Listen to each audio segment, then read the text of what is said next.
Today is Monday, the 20th of December. Is that 20th? And I've just managed to catch up on my sleep after coming back from Copenhagen, after spending 48 hours virtually without any sleep the last 2 days of the negotiations, which ran into Saturday afternoon when they were supposed to have been finished on Friday evening. It was a real roller coaster ride with not knowing what was happening, negotiations going on in one place and then behind closed doors, heads of state meeting and talking to each other, President Obama coming on Friday giving a speech and then postponing his trip back to Washington so that he could get involved in the negotiations. He went and met with some of the world leaders who were there. He went and met the Chinese premier and the president of Brazil and the Indian premier, and finally managed to agree on what they call the Copenhagen Accord. And then he flew off, having announced that the Copenhagen Accord was agreed, when it actually hadn't been agreed. It still had to be approved by the other 192 countries that were in the Conference of Parties.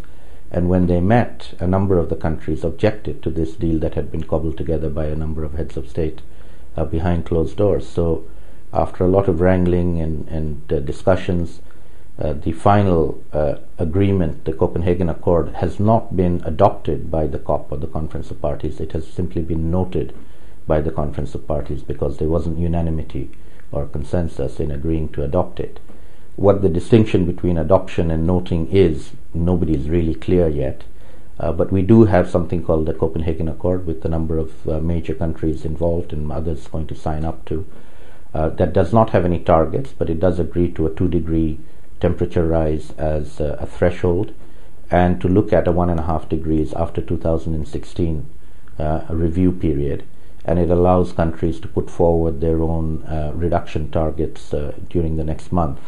And significantly, it puts new money on the table both in the short term and the long term. In the short term, the rich countries have promised $10 billion a year for 3 years from 2010 to 2013, particularly to help the poor developing countries adapt to the impacts of climate change. And then in the longer term, from 2020 onwards, in the order of $100 billion, which will also include money from the private sector and also for mitigation in the large developing countries. What we also saw was a splintering of the G77 and China developing countries group, with China, India, Brazil and South Africa hiving off into a separate subgroup called the BASIC group, and negotiating separately with President Obama and with the Europeans on their own behalf, and ditching basically the vulnerable developing countries who were left to their own devices, and who eventually, most of them, accepted the deal as being better than a breakdown, but also realizing that it was a very, very bad deal from their point of view, because what is offered on the table does not give us 2 degrees. It gives us in the order of 3 to 3.5 degrees, which is very, very bad news for the poor and vulnerable parts of the world. The silver lining in the whole process is that the process has not broken down. It continues. The mandate for continuing the negotiations, which ended in Copenhagen, has been extended by a year to the next Conference of Parties, which is in December 2010 in Mexico. So we have another year's time to continue to work on what hopefully might be a legally binding new agreement successor to the Kyoto Protocol, which ends in 2012. So that remains alive, that option remains alive. The ambition that we had to get that agreement in Copenhagen did not happen, but at least we will have something in a year's time to be able to work on.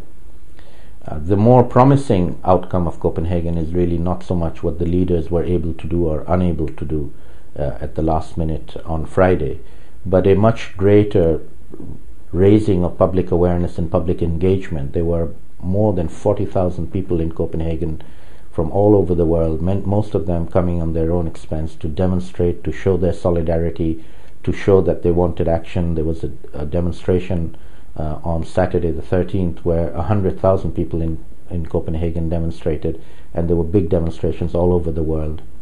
The other very important, significant element of Copenhagen was the presence of the global media.